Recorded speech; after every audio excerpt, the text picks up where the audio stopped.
Detroit is an iconic American city because it's been the home of the country's car industry, and Americans have a love affair with the car like no country on earth. But as that industry has crumbled and buckled in recent decades, Detroit's fortunes too have waned. It's suffered years and years of chronic population loss, unemployment and rising debt. Now, efforts to revive the city centre are causing tensions between some new, revitalised pockets and areas that haven't got back on their feet. From Detroit, Ben Knight reports.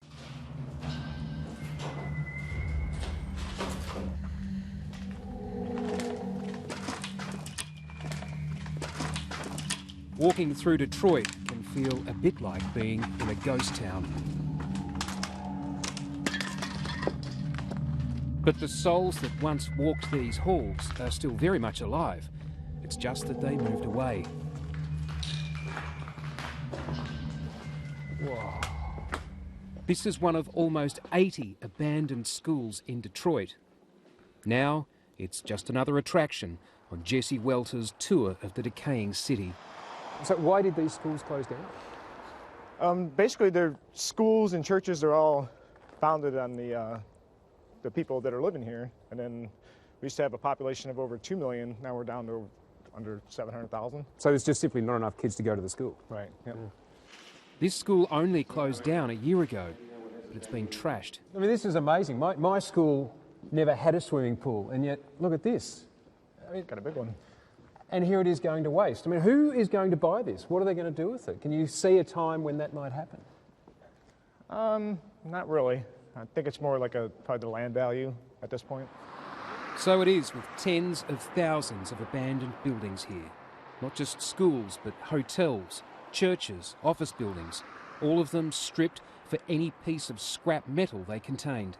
A lot of people going through a lot of hard times. A lot of scrapping, destroying of buildings because people can't find jobs.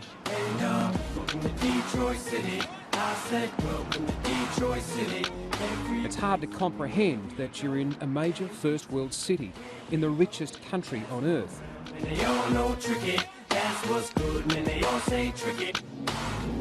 The city itself declared bankruptcy, no longer able to pay for services like street lighting, garbage collection, even police.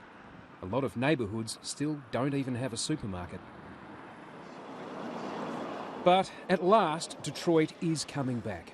Last month, it came out of its bankruptcy. Invest Detroit is proud to have brought its resources to the Strathmore redevelopment. Big investors are moving in, redeveloping long-abandoned buildings like the Strathmore Hotel.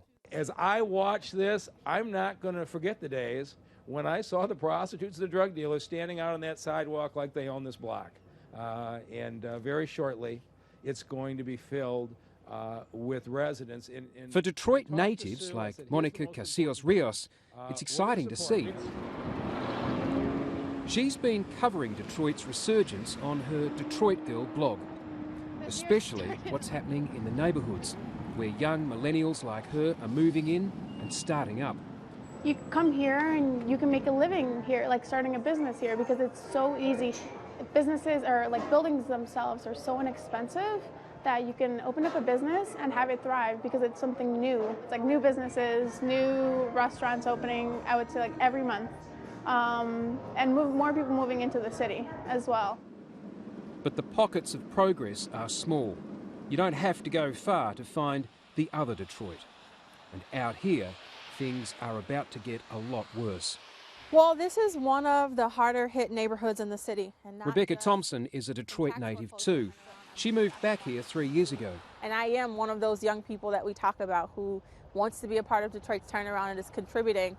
But coming to a city that was on the verge of bankruptcy, where your streetlights weren't on and where your trash wasn't going to get picked up, was a harsh reality, and it was very different than living in Washington, D.C. She works for a Detroit welfare agency, trying to keep these empty neighbourhoods alive. And when I was growing up in this city, it didn't look like that. But you also have safety concerns. So these houses are being set on fire, or they're drug dens, or they're just havens for crime. So you're talking about hardworking families that are surrounded by really awful conditions. And this all just happened around them? And it happened around them, slowly, over time. This year, the county will foreclose another 70,000 homes in Detroit over unpaid property taxes. One of the problems is that the taxes on these properties are so high because they were calculated on what these houses were worth during the boom years. You've got homes that a few years ago were worth $100,000 but can't sell for $5,000 now. For other Detroiters, that means opportunity. Well, yeah, this is really big, isn't it? Yeah, it's a big space. So you can pick something like this up in Detroit for less than $5,000. Yep, It's possible, yep. through the auction. Sometimes cheaper. Jesse Welter and his partner Day Coppins bought this old plastics factory for $4,600. This is where we're going to have artist workspaces. We're going to have. It's in Highland Park, the home of the first Model T production line. Jesse's father rented a house off Henry Ford himself. So this is going to be a business for you guys as well as a home. Yep. The downside is you don't have any electricity, you don't have street lighting outside. No. What else? This is going to be a lot of work. This is the fault line in Detroit's recovery. Every opportunity means someone else's loss. You have two worlds. Not everybody can afford the $1,000 a month apartment studios downtown, where there's the quote-unquote rich professional Detroit, and then there's going to be the older Black Detroit.